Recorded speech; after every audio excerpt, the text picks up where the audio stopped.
My name is Craig Plecki. I am a photographer living in central Wisconsin, and it's been really hot today, so it must have got up to around 85 degrees or so, pretty humid.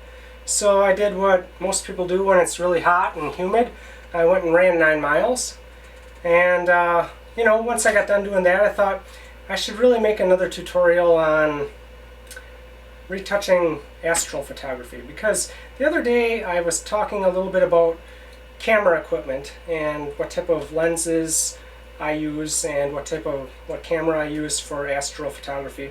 So today what I want to do is I want to take one of my favorite astral photography images. You can see it behind me on the computer here, and I'm going to show you how I add some of the drama to the sky here, because there's a few simple tricks to how you can add drama to your shots of the Milky Way.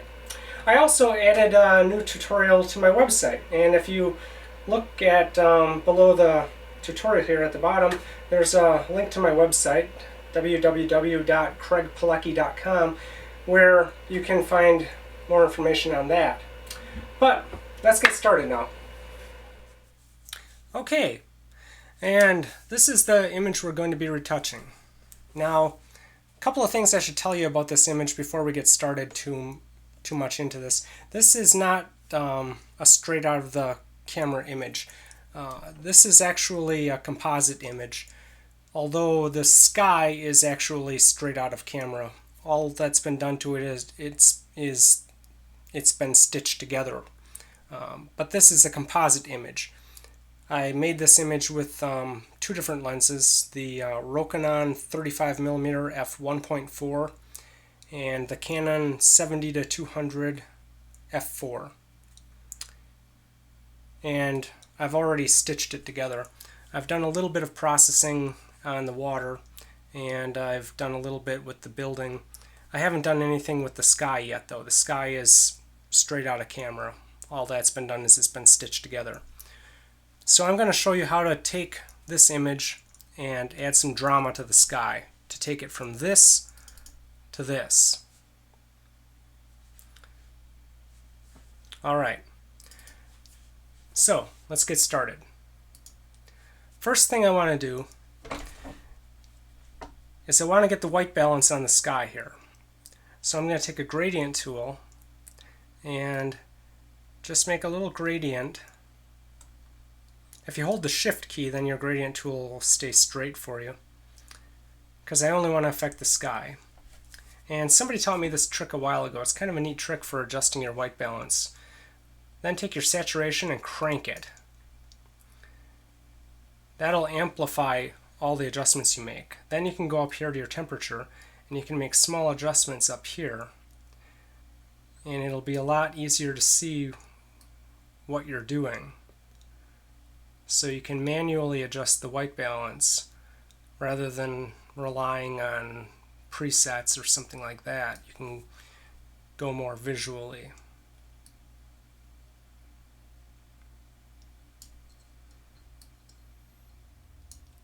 So I want to be careful not to overdo it, though, because I don't want to wipe out the blue up in there. But when I think I've got that about how I like it, then I just turn the saturation back to normal.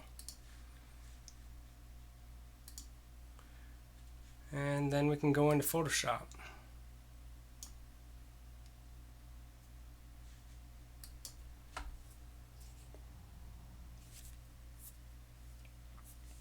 First thing I'm going to want to do in Photoshop is do a Command J to duplicate my background, and then do a Filter, Sharpen, Unsharp mask. Typically when you do a Unsharp mask, you would do a radius of something like 1 or 2 pixels, because you're just trying to sharpen the image. But that's not really what we're trying to do here with this. What you want to do is you want to use the Unsharp mask to bring out the drama in the Milky Way. So set your amount to a pretty high amount. Probably around 190-200% is pretty good. Doesn't matter if you overdo it. You're better to overdo it than to not do it enough. Then go down to your radius and just keep pulling your radius up you'll have to pull it up quite a bit. Best results will vary based on focal length and resolution. If you're working with a 14 millimeter lens on a 36 megapixel sensor, you're going to need different settings than if you're working with a 50 millimeter lens on a 10 megapixel sensor or something like that. But it's best just to go visually on your radius. Just pull it up until the drama starts to look pretty good.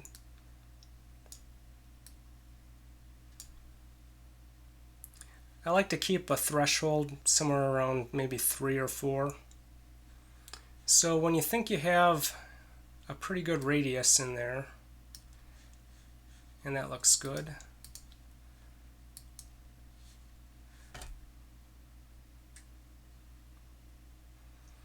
now what we want to do is go down to our mask tool and hold Option and mask that out completely. Select a brush with a pretty low opacity, a low flow.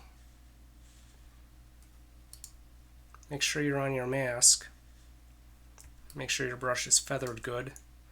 And then just brush the drama back in.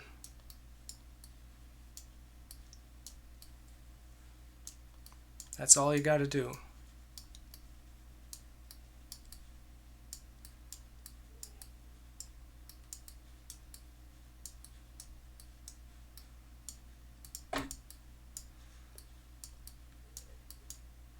And if you like this effect and you want to give a little bit of this effect to the rest of the image, an easy way to do this is to go into your mask, double click on there to bring up your mask, and lower the density of your mask. And then that'll give that effect to the rest of the image a little bit. I'm not going to lower the density very much because I don't want to give it to the rest of the image very much. If you think you've overdone it, a good way to bring it down is just take your opacity of the layer then and just lower that.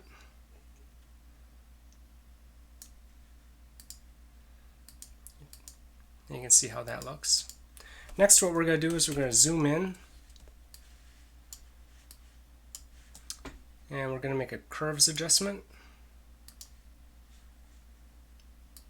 Take the little hand tool, grab one of the brighter areas in the Milky Way.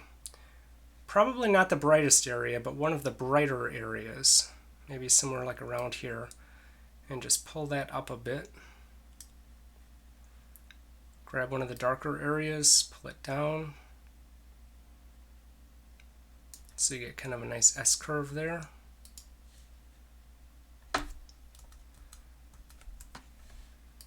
Double click on your mask, invert it so it's black. Then just take your brush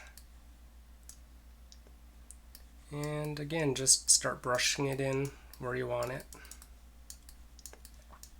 I want it to be mostly over the heart of the Milky Way, but I do think I want it over the rest of the Milky Way a bit too. So, and notice I've still got my opacity at a low value, and my flow is pretty low too. My flow is at only 66%. But I'm going to brush over the rest of the sky a little bit too, because I want it to affect the rest of the image a little bit, not just the heart of the Milky Way.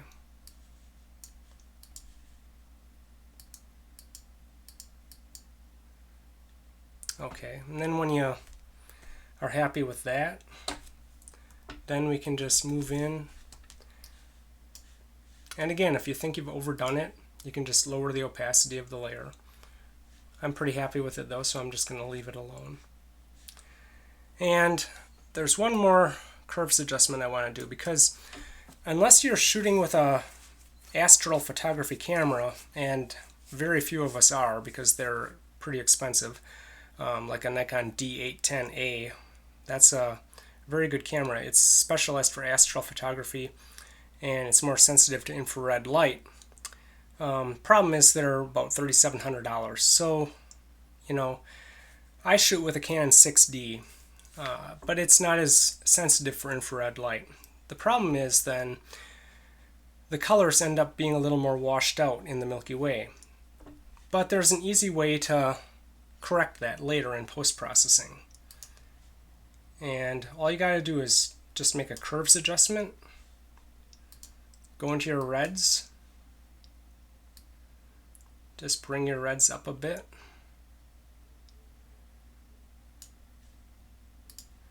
go into your greens, pull your greens down a bit until that starts to look pretty good. Double click on your mask and invert it. And for this I'm going to raise my flow a little bit. But for this I would really work at a very low opacity. I'm going to turn my opacity of the brush down to like around 12% or so. Because if you overdo it here, it's very easy to make it look cheesy. Then just start brushing in over the areas of the Milky Way where there's already some color, and that'll just start to emphasize it a little bit more.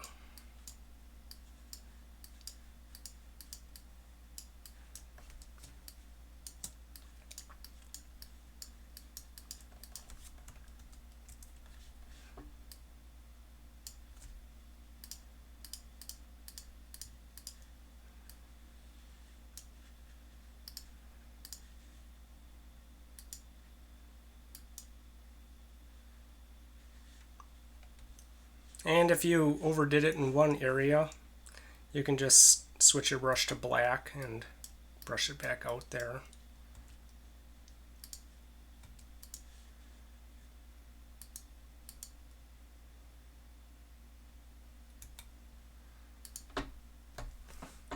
Okay, that's about all I want to show you for today.